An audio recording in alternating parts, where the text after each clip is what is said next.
Les damos la cordial bienvenida a este espacio de reflexión, 16 de febrero, del Evangelio según San Marcos. En aquel tiempo Jesús y sus discípulos llegaron a Betsaida y enseguida le llevaron a Jesús un ciego y le pedían que lo tocara. Tomándolo de la mano, Jesús lo sacó del pueblo, le puso saliva ante los ojos, le impuso las manos y le preguntó: ¿ves algo?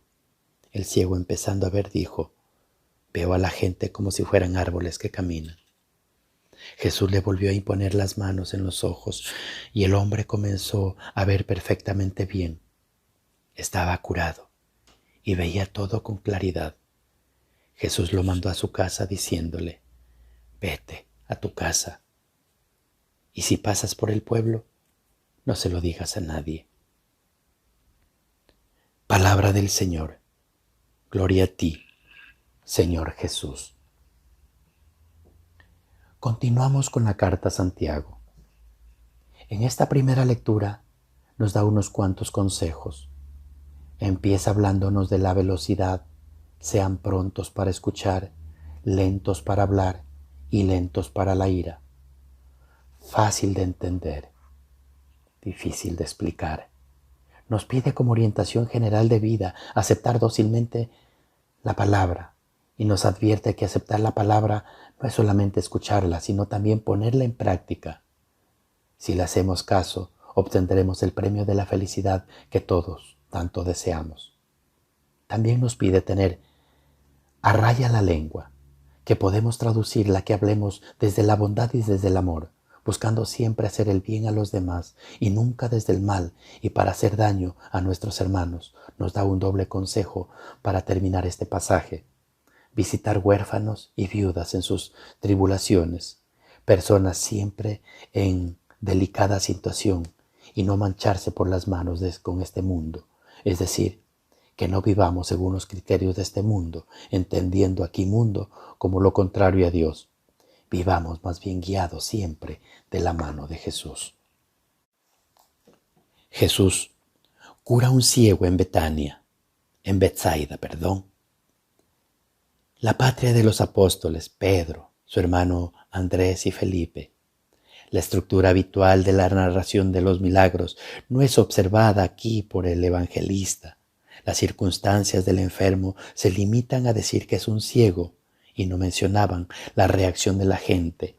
En cambio, la parte central, la curación, se describe con mucho detalle en el paralelismo en el caso del sordomudo del Decápolis. Entre las semejanzas advertimos estas. No se habla de la fe del enfermo, pero se muestra la de quienes lo traen a Jesús para que lo toque. Esto lo saca de la población llevándolo de la mano, le unta con saliva los ojos y le impone las manos. Pero hay un punto que es exclusivo de esta curación. Se realiza en 2 tiempos. Él es el único caso de los evangelios en que la sanación es gradual y no instantánea. Después de la primera imposición de manos, el ciego no distingue netamente los objetos. Veo hombres, me parecen árboles, pero andan. Detalles que da la narración es un sello de autenticidad. Solamente después de la segunda imposición de manos ve todo con claridad. Finalmente, Jesús le recomienda el silencio habitual. Lo mismo que dijimos comentando la curación del sordomudo, el ritual que emplea Jesús a base de los signos eficaces: contacto, saliva, imposición de manos, visión paulatina y gradual, impulsó a las comunidades apostólicas a ver en esos gestos un carácter litúrgico sacramental que se refleja después de un proceso de iniciación cristiana mediante la progresiva iluminación bautismal del catecúmeno.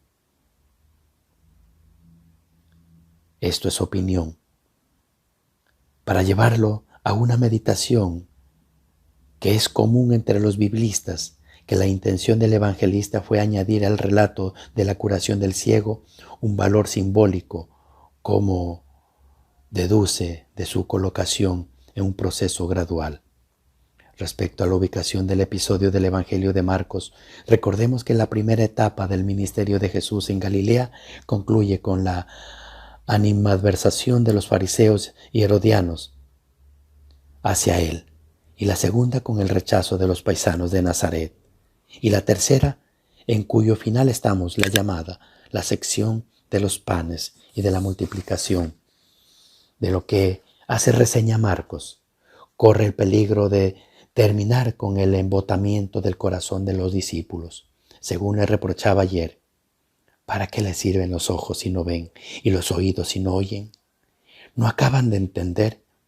Jesús solo podía curar su ceguera, y solo de él, de una manera gradual. Eso es lo que insinúa también la curación progresiva del ciego de Betsaida, en quienes vemos simbólicamente el itinerario de la fe de los apóstoles para la plena comprensión de la persona y el misterio de Cristo. Los discípulos necesitarán también, como el ciego, un proceso gradual de iluminación. Así entenderán, en primer lugar, que Jesús es el Mesías de Dios, como dirá Pedro en su confesión de fe.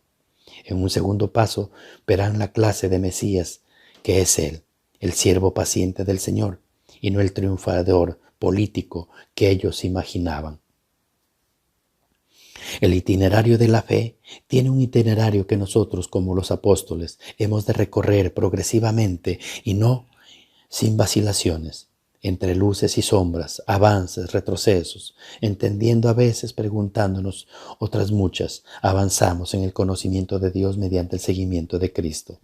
La fe es un don de Dios, pero no un tesoro adquirido de una vez y para siempre, ni una experiencia meramente individual. Para alcanzarla, una fe madura y responsable, hay que hacer camino. Finalmente, hay que hacerlo en etapas para seguir.